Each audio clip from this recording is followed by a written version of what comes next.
برنامه سیاسی و تحلیلی دیدگاه. سلام علیکم تماشابینان عزیز، شنوندگان گرامی رادیوی پیام. با برنامه تحلیلی دیدگاه شوکت محمد مهمان خانه یکایکی شما هستم. امروز میخواهم درباره انداز صحبت کنیم. پیگیری ما نشان میدهد که در تاجیکستان انداز فقط به مردم قطاری است. الیت حکمران نه فقط انداز نمی سپارد، بلکه انداز سپارنده ها را مثل گاو جوشا می جوشد. استاد صدرالدین عینی درباره باری گران انداز در امارت بخارا گفته بود که تنها هوا مانده است که امیر از آن انداز نمی گیرد. حالا تاجیکستان به همان وضعی که امارت بخارا در آخرین سالهای موجودیتش داشت نزدیک می شود. نه تنها در مسئله اندازبندی و غارت سراسری مردم، بلکه در وضع سیاسی، اقتصادی و اجتماعی هم ما به همان امارت بخارا نزدیک می شویم. شاید گذرانیده باشیم از امارت بخارا. چند روز قبل سایت اخبار با استناد به ساکنان استرافشان خبر داد که رئیسان محله ها و کارکنان جماعت ها خانه به خانه گشته از اهالی سپردن انداز 5 ساله را برای مال و ملک غیر منقول طلب دارند. 5 ساله از سال 2015 تا سال 2020 انداز جمع کرده گشتند. به گفته ساکنان، کارکنان جماعت هر متر مربعی بناهای ساخته اهالی از جمله خانه استقامتی، عاقل و حتی سرای نویس ها را هم چین کرده برای هر متر این انشاءات ساکنان را انداز بسته ایستادند. کارکنان جماعت ها گفتند که سال 2015 انداز زمین در تاجیکستان گویا بلند شده است، ولی مقامات محلی از این تغییرات بیخبر مال و ملک مردم را طبق معیارهای کهنه انداز بسته‌اند و باید حالا ساکنان انداز 5 ساله از سال 2015 تا سال 2020 را بسپارند. ساکنان گفتند که این انداز علاوگی برای کلبه های فقیرانه 300-350 سامانه را تشکیل می‌دهد، ولی برای خانه های اندکتر تا به 800,000 سامانه رسیده، آنهایی که خانه های کلانتر دارند حتی تا 4,000 سامانه باید انداز بسپارند. ساکنان گفتند که متر به متر چین کرده برای هر مترش پول طلب دارند.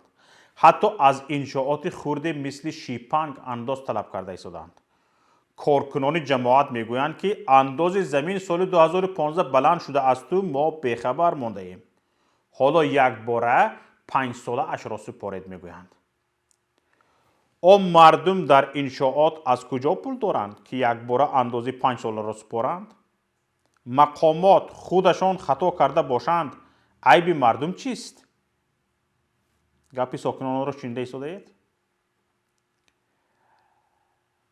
متاسفانه فشار اندازی بالای مردم تنها با شهر استرافشان و تنها با انداز از اموال غیر منقول تمام نمی شود. به همین مانند فشارهای اندازی و با بهانه های ساخته و بافته در سراسر کشور جریان دارد. تنها این دفعه مقامات با در نظر داشت محل و سطح درآمدی اهالی رفتار می کنند. برای مثال در اسفره بازار فروش میوه خشک که تجارت اصلی این مردم شمرده می شود زیر فشار قرار گرفته است. در ناحیه هایی که زمینی بیشتر دارند کشاورزان با هر بهانه جریمه و اندازبندی کرده می شوند. چنین خبرها از ناحیه های اشت و دیوشتیچو سوخت و ناحیه های ولایت ختلان نیز به ما رسیدند. سبب اصلی فشار اندازی بالای مردم اجرا نشدن نقشه انداز گفته می شود. طبق اطلاع رسمی در 9 ماه اول سال 2020 به بودجه دولتی تاجیکستان از حساب اندازها نظر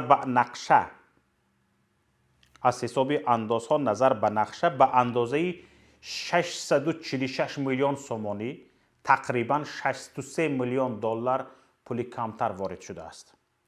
نقشه انداز برای ماه‌های ینور سپتامبر 8 میلیارد و 100 میلیون سومانی مقرر شده بود، ولی به خزینه دولت از حساب انداز همگی 7.5 میلیارد سومانی وارد شده است که این همگی 79% نقشه را تشکیل می دهد.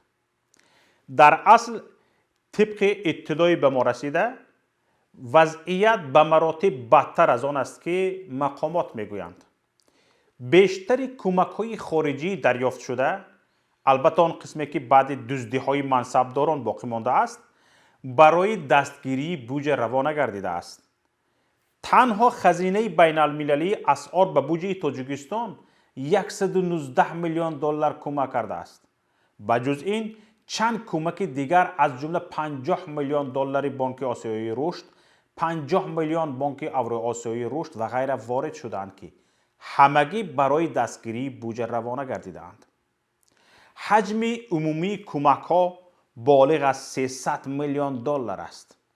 بیش از 200 میلیون آن کمک هایی هستند که بنابر بحرانی به وجود آمده از کرونا ویروس رسانیده شدند، یعنی سالهای قبل این کمک ها داده نمی شدند.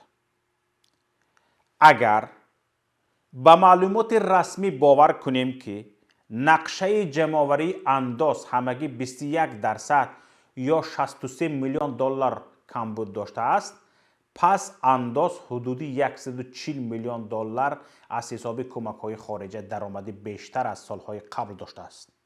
فهمیده شدید؟ در این صورت نه تنها چنین فشارهای اندازی بالای مردم نمیشد، بلکه تمام قرض ها از ماهانه ها و اضافه پولی ها پرداخت می شدند. چرا نشدند؟ می توان گفت که اینجا دو حالت وجود دارد. یا همه این کمک های خارجی نه به بودجه بلکه به جای های دیگر روانه گردیدند، یا جمع‌آوری انداز نه 21% بلکه 40-50% کمتر شده است. حالا نصفی بودجه جمع‌آوری نشده است. به نظر ما اینجا هر دو عامل هم جا دارد. چرا؟ به کسی پوشیده نیست که قسمی اساسی تمام کمک‌های خارجی به تاجیکستان رسیده از جانب گروه دزدیده می شوند. دزدی 1 میلیارد دلار از جانب مرادالله علی مردانوف و اعضای عائله رئیس جمهور را در 9 سال پیش به خاطر آورید. 9 سال پیش. حالا این تنها یک حالت است که اثبات خود را یافته است. از کمک های رسیده در سال جاری نیست می شود چند مثال زد. اول، یادتان هست 5000 تن آرد رسیده از قزاقستان را کسی ندید. فقط در رسانه ها خواندیم که قزاقستان به تاجیکستان 5000 تن آرد کمک کرده است، اما 1 کیلوش را مردم ندیدند. کمک های داروواری و حفاظتی از خارج رسیده پور دزدیده شدند و هیچ طبیبی و هیچ بیماری نه لباس محافظتی و نه داروی بیپول را ندید. کسی دید؟ ندید. حتی اکثر طبیبان در حالی که کمک های بشردوستانه بالای هم سرازیر شده بودند به تاجیکستان، طبیبان لباس های محافظتی را با پول خودشان خریده می پوشیدند. بعد از آن که سر و صداها زیاد شد، رنگی به دهان سگ یک استخوان پرتافته ایستادگی بر این یک کم کم دادند، برای دهان مردم را بستند. چیزی دیگر، یک قسم بسیار کوچکی این کمک ها از نام اعضای خانواده امامعلی رحمان تقسیم و قسمت اساسی آن با پول فروخته شد. به بازارها برآوردند، به داروخانه ها برآوردند. در قطعه هاشون دیدیم کمک نوشته شده است. بیرق چین تاجیکستان، پرچم چین تاجیکستان نشان داده شده است. این کمک از فروختنش منع است نوشته شده است. در شبکه‌های اجتماعی کاربران نشان دادند. سرها فاش شد. یکی دیگر از دلیل‌های غیر مقصدناک استفاده شدن کمک‌های خارجی این است که با وجود عهده‌داری حکومت تاجیکستان تا حال طلبی خزینه بین المللی اسعار درباره حسابات عایدی مصرف 119 میلیون دلار کمک این نهاد را اجرا نکرده است. اهمیت دهید. بسیار چیزی عجایب، کمدیه. برعکس حکومت از خزینه بین المللی اسعار طلب کرده است که حکومت تاجیکستان برای آماده کردن حسابات چند میلیون دلار دیگر کمک کند. فهمیده شدید؟ خزینه بین المللی اسعار از حکومت تاجیکستان طلب میکند که 119 میلیون دلار پولی که به شما کمک کردیم گزارش دهید به کجا صرف کردید. اینها چی میگن؟ میگن که به ما چند میلیون دلار دیگر پول دهید که ما گزارش آماده کنیم. یعنی برای گزارش آماده کردن با چند میلیون دلار دیگر پول در کار است. اگر شما پول ندهید ما گزارش آماده کردن نمیتونیم.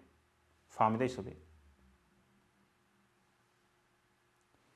به این مانند مثال ها می شود ده ها آورد که رسانه‌ای شدند. البته کمک های رسیده مثلا به طبیبان نیز رسانه‌ای شدند. اما حجم و ترکیب این کمک ها نه تنها خنده آور بلکه خجالت زننده بودند. 3 لیتر روغن و چند کیلو کارتوشکا و سبزی پوسیده به خانواده طبیبی که شبانه روزی در خدمت بیماران گرفتار کرونا ویروس قرار دارد. 3 کیلو روغن، 1-2 کیلو کارتوشکای پیاز پوسیده.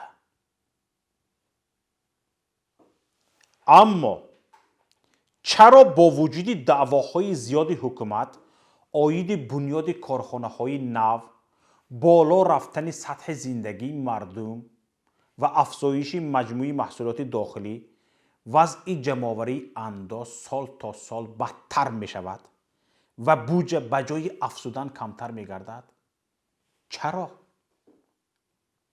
زیرا بیشتر کارخانه‌های بنیاد شونده به اعضای خانواده امامعلی رحمان تعلق دارند و هیچ کدام آنها انداز نمی سپارند.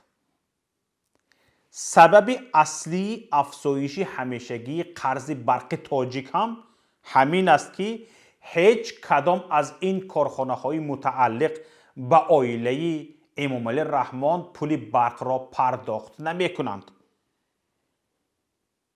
شاید 50-60%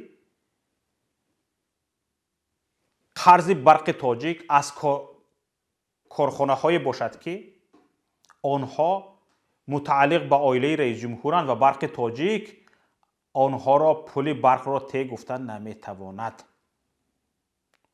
کارمندان برق تاجیک به کارخانه این اصیلزاده ها رفته پول برق را دهید گفتن نمیتواند. انا برای همین هم برق تاجیک به قرض غوطیده است و مردم را گناهکار میکند که مردم پول برق را نمیدهند و برای همین امروز برق تامین کرده نمیتواند. ببینید در اکثر حالت شرکت های متعلق به خانواده رئیس جمهور از پرداخت باج و انداز با قرار پارلمان آزاد میگردند.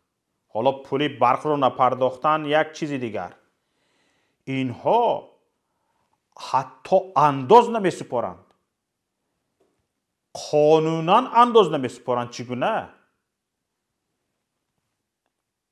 پارلمان 63 نفر کلاونی که در اینجا نشستند با آنها فرمان می رود فلان کارخانه فلان فرزند جنابشان را از انداز آزاد کنید. بدون یگان خیل تردید تگمه ها پخش کرده می شود. در اکثر حالت شرکت های متعلق به خانواده رئیس جمهور را گفتیم که باج و انداز نمی سپارند. چه خیل؟ ببینید آزاده رحمان و شوهرش راه ها را پولکی کردند و از آن سالانه 100 میلیون دلار درآمد میگیرند، اما یگان درم به خزینه دولت انداز نمی سپارند. برای چی نمی سپارند؟ برای آن که پارلمان تاجیکستان شرکت متعلق به آنها ایرس را از پرداخت همه نمود اندازها آزاد کرده است، در حالی که این شرکت باید سالانه نه کمتر از 35-40 میلیون دلار انداز میسپارید. شرکت خارجی است، شرکت وطنی نیست. ایرس در خارج از کشور ثبت نام شده است، لیکن در داخل تاجیکستان پول به دست میآورد، مبلغ به دست میآورد، در سری راه چندین پولچینک مانده است، مردم پول داده رفتن میگیرند، اینها انداز نمی سپارند. یک تین انداز نمی سپارند. اینها با قرار پارلمان از انداز آزاد شدند. پولی که اینها جمع میکنند نه در داخل تاجیکستان بلکه به خارج و آفشور فرستاده می شود. اینها را کسی انداز ته گفته نمیتواند. انداز 5 ساله را ته نمیگوید. اینها را برعکس میروند شیپنگ و نویس متر میکنند، اوغل متر میکنند که اوغلش مترش چند پول بوده، چند قدر بوده است و به این چقدر باید انداز سپارد.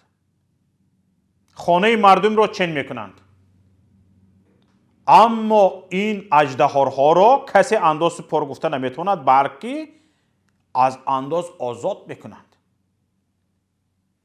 مثال دیگر، فروش شناسنامه های داخلی و خارجی نیز از طرف این دو داماد و عروس، دختر پرزیدنت و دامادش، مناپولیا شده است. سالانه 10 میلیون دلار درآمد میگیرند و تا حال یگان درم به دولت انداز نسپاریدند. کسی خبر دارد که اینها، ما دروغ میگوییم، اینها در حقیقت انداز میسپارند؟ انداز نمیسپارند. مثال دیگر، ساختمان مهمانخانه اسماعیل سامانی، تئاتر بزرگ در دوشنبه و چند پروژه دیگری حسن اسدالله زاده دادر عروس امام علی رحمان از پرداخت باج و انداز آزادند و 12 سال است که دادر عروس رئیس جمهور با نام این ساختمان ها برای پروژه های دیگرش محصولات وارد می کند و کمترین باج و اندازه نمی سپارد. چه خیل؟ به مجمع اسماعیل سامانی، به نام مجمع اسماعیل سامانی از خارج مسئله ساختمانی وارد می کند. حالانکه شاید ساختمان مجمعی اسماعیل سامانی به این مسئله ساختمانی تماما نیاز ندارد، اما این مجمعه که طبق قرار پارلمان تاجیکستان از باج خراج آزاد شده است، به کشور بدون باج خراج مصالح وارد میکند و فروختن میگیرد یا به پروژه های دیگر استفاده میکند. شرکت چینی تیویه که در تاجیکستان گردشی چند میلیاردی دارد و با اعضای خانواده امام علی رحمان همکاری میکند، از باج و انداز آزاد است. ببینید چقدر یک اژدهارهای بزرگ را از انداز آزاد میکنند، لیکن مردم بیچاره رفته آغل گاو و گوساله‌اش را حساب میکنند. کجای این عدالت است؟ شرکت های Чунтай Хатлон Синсилу, Води Зарин. این شرکت های چینی هستند. باج نمی سپرند. طبق قرار پارلمانی تاجیکستان از باج آزاد شده اند. با نام کارخانه واحدی دولتی آید به استحصال، خرید، ذخیره و فروش محصولات نیازی اول در شهر دوشنبه که در اصل یکی از تجارت‌های رستم امامعلی است، رسما از پرداخت باج و انداز آزاد شده است. آذوقه وارد میکند به یک پایتخت کشور، باج و انداز نمیسپارد. در این حالت یک شرکت که بدون باج و انداز به کشور غذا وارد میکند، چگونه دیگر شرکت ها رقابت پذیر می شوند؟ با رقابت تاب آورده می توانند؟ حالا که تاجیکستان یک کشوری وارد کننده است. اینها بار را وارد می کنند، بدون باج و انداز وارد می کنند. کی قیمت شدنی خوراک را پایده می ایستند. همین که خوراک قیمت شد بعد به بازار می برارند. چندین شرکت و چندین صاحبکار بانکرات مفلس می شود. حالا که اینها وظیفه دارند که در همین حالت ها نرخ بازار را نگاه دارند، انا برای همین از باج خراج آزاد شدند. ولی اینها بیزنسمنده پایده می ایستند قیمت شوی نرخ را. پارلمان تاجیکستان رسما ساختمان 10 مهمانخانه در پایتخت را که به افراد نزدیک به عائله رئیس جمهور متعلقند از پرداخت باج و انداز آزاد کرده است. ساختمان 10 مهمانخانه. عاقل را رفته چین میکنن، مهمانخانه را، ساختمان مهمانخانه را از باج و انداز آزاد میکنند. سیاستی دولتداری را دیده ایستادید؟ انا همین خیل چندین بیزنسی متعلق به شمس‌الله صاحبوف، ظریف بیگ دولتوف، اشرف گولوف و دیگر دامادهای امامعلی رحمان رسما و با قرار پارلمان از پرداخت باج و انداز آزادند. نه باج می سپارند نه انداز. بیزنس رفتن میگیرد. هیچ معلومات درباره پرداخت انداز از طرف دو هلدینگ بزرگ کشور، فراز و اوستا گروه که به شمس‌الله صاحبی و رستم امامعلی تعلق دارند و اکثر بیزنس های سردرآمد کشور را مونوپول کرده‌اند وجود ندارد. وارد نشدن این شرکت ها به صف اندازسپارنده های بزرگ که به آن حتی فرودگاه دوشنبه شامل است، گواه آن می باشد که آنها یا تماما انداز نمی سپارند یا انداز میسپرده این دو هلدینگ که هر کدام 10 ها شرکت را در خود جای داده است کمتر از یک فرودگاه است. فهمیده ایستادید؟ می شود با اطمینان کامل گفت اگر شرکت های متعلق به عائله انداز می سپاریدند می توانستند بودجه تاجیکستان را خودشان پر کنند. فقط انا همین عائله می توانست بودجه کشور را پر کنند. اما چون آنها از پرداخت انداز و پول برق مسئولیت ایمونیته دارند نمی سپارند، مردمی استرافشان مجبورند اندازه 5 ساله خانه هایشان را پرداخت کنند و دهقانان اشت و دیوشتیچ 2 بار برای زمین انداز سپارند. حالا بعضی از صاحبکاران انداز سال 2021 را سپاریده ایستادند. مجبور کرده ایستادند که انداز را پیشکی سپارند. سودا در کجا بودن تعیین نه، چقدر سودا شدن تعیین نه، چقدر درآمد گرفتن تعیین نه، لیکن صاحبکار باید برای 6 ماهی سال 2021 انداز سپارد. اینش هم هست نه؟ هست. ان همین را میگویند حلوا را حاکم خورد، کلتک را یتیم. به نهایت برنامه تحلیلی دیدگاه رسیدیم. برنامه های دیگری رادیویی ما و مطلب های ما را در پایگاه پیام.net و شبکه های اجتماعی پیگیری کنید. انتظار پیشنهاد و ملاحظه ها و همکاری های شما هستیم. خدا حافظ.